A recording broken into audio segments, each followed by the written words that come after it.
think that, the fact that you have all fostered a team who very knowledgeable in terms of what you're doing.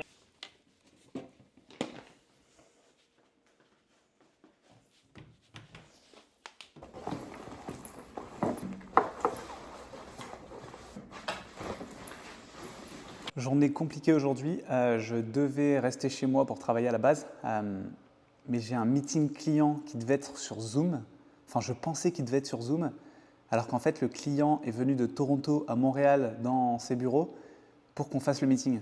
Et moi j'avais aucune idée que ça allait se faire en personne, donc ce matin j'étais complètement mal dans l'appel, et là, je pars rapidement au bureau de mon client, et je vais lui offrir... Oh merde, j'ai oublié le dessert que je voulais lui offrir.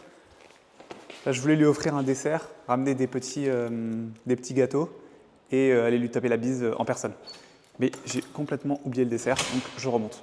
J'ai mon Uber qui arrive dans 2 minutes. Et l'ascenseur n'arrive pas. Ah, c'est bon, l'ascenseur, il est là.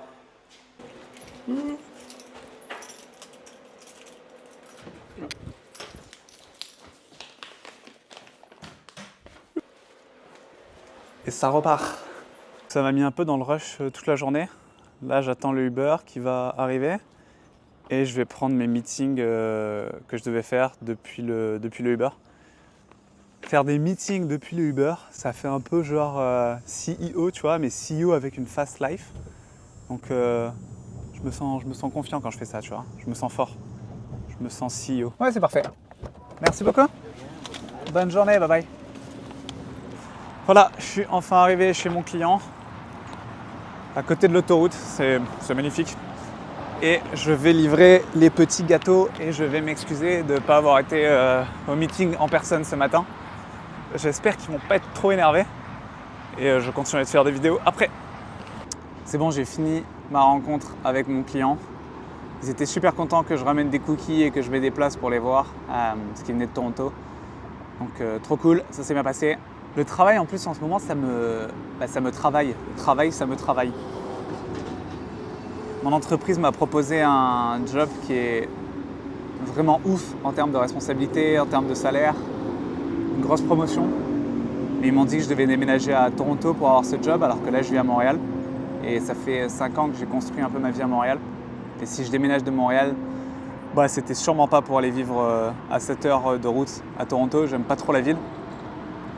Donc je suis un peu dans une situation difficile où je ne sais pas trop quoi privilégier entre ma vie personnelle, ma vie à Montréal, qui se passe bien, et déménager à Toronto et profiter de cette grosse opportunité de travail. J'ai mon Uber qui est arrivé au moment où je parlais, donc pour éviter de le faire attendre, j'ai arrêté de filmer, je suis rentré à la maison, j'ai fait tous mes meetings comme je vous ai dit, et là avant d'aller au sport, je me suis posé quelques minutes pour finir de parler. Ouais, donc je disais que j'ai eu cette opportunité de promotion. Il faut quand même que je passe un entretien pour qu'il confirme que j'ai le niveau. Donc je suis en train de faire le processus. Mais le poste m'est entre guillemets promis. Et c'est vrai que j'imagine plein de scénarios. Je me dis si je le prends pas et que je vais pas à Toronto, c'est peut-être l'opportunité ou jamais d'être manager assez haut placé dans une énorme boîte américaine avec quand même un gros salaire. Et je me dis que ça reviendra jamais. Je me dis que je vais prendre aussi de la valeur sur le marché du travail. Puis il y a tout le monde qui me dit de postuler. J'ai même quelqu'un de haut placé dans la boîte qui m'a dit à ton âge, c'est ouf d'avoir ça. Ça va changer complètement ta valeur aux yeux des autres entreprises et même aux yeux de l'entreprise dans laquelle tu es actuellement. Donc c'est ça que j'ai en tête. Puis de l'autre côté, j'adore Montréal. Si je veux quitter Montréal, c'est sûrement pas pour rester au Canada, mais dans une autre ville. Puis je suis aussi en couple, donc je ne suis pas tout seul à prendre la décision. Il faut que j'emmène une autre personne avec moi à Toronto qui perdrait son job, qui perdrait son salaire. Et ça créerait aussi un gap entre les compétences de ma copine et de moi, parce que moi, je vais continuer à grossir, continuer à monter en salaire. Et elle va prendre un coup en allant dans une ville où elle n'a pas de job, où elle ne parle pas forcément la langue. Donc compliqué. Comment c'est trop gentil. J'ai arrêté de filmer, je me suis levé, j'ai appuyé sur le bouton stop. Et il y a une dame qui passait en même temps. Et elle m'a vu me lever. Et elle m'a dit « Oh, excusez-moi, je vous ai dérangé, pardon. J'ai fait trop de bruit, je vous dérangeais dans votre vidéo. » Alors que pas du tout. Bref, ici, les gens sont quand même très sympa. Je pars vraiment faire mon crossfit, cross-training, je sais pas trop comment on appelle ça, pendant les 50 prochaines minutes. Et j'ai oublié mon sac. J'ai oublié mon sac. Ça, c'est ma salle de sport. Et ce qui est trop pratique avec ma salle de sport, c'est qu'elle est à côté de chez moi. Genre, moi, j'habite de l'autre côté de la rue.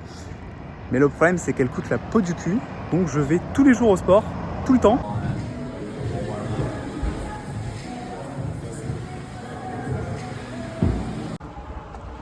Je viens de finir ma séance de sport. Je suis fatigué. Fatigué.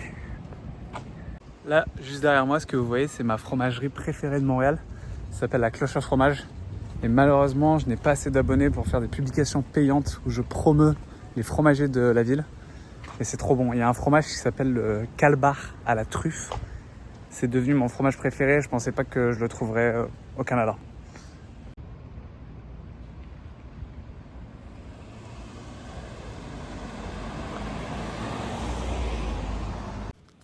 Je me suis posé ici parce que je me suis dit que c'était super beau.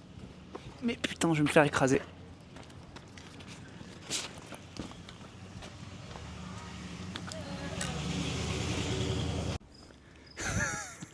Alors, j'étais assis sur la route, comme sur la vidéo précédente. J'ai failli me prendre une voiture. Ensuite, il y a une personne que je connais dans le quartier qui m'a vu en train de me faire rouler dessus, enfin presque rouler dessus. Donc j'avais un peu honte. J'ai parlé à cet ami et ensuite je me suis barré et je me suis dit que j'allais finir la vidéo en marchant. Et tant pis pour le côté esthétique. Bon, je voulais finir la vidéo en disant que, en fait, depuis le début que j'ai commencé ma carrière, je me suis dit que ma carrière passerait jamais. Oh, c'est trop beau, regardez comme c'est beau. On peut cliquer là? Oh, c'est trop beau. Wouh! C'est trop cool. Ouais, depuis le début de ma carrière, je me suis dit que le travail passerait jamais avant la vie perso. C'est pour ça que j'ai décidé de déménager au Canada depuis Paris, que j'ai refusé les opportunités à Paris. Mais ensuite, le truc, c'est que peu à peu, j'ai avancé dans ma carrière. Et sans rien demander, bah, tu commences à grossir, à prendre des responsabilités, à augmenter en salaire. Et ça devient de plus en plus compliqué de refuser des opportunités de travail. Ça devient de plus en plus compliqué d'abandonner un salaire. Et ton ego commence à être de plus en plus boosté et tu deviens quelqu'un dans une entreprise. Et tout ça, c'est dur à abandonner. Donc là, on ne me demande pas non plus d'abandonner. Mais refuser une promotion, refuser de partir à Toronto, ça marquerait quand même une pause dans cette carrière que j'ai, même si la carrière n'était pas ma priorité à l'époque. Et donc, c'est challengeant. C'est challengeant. N'hésitez pas à donner votre avis si vous avez un avis à donner. Et je finis cette vidéo avant d'aller faire à manger par, encore une fois, ce merveilleux coucher de soleil. Voilà. Allez, tchuss, bye.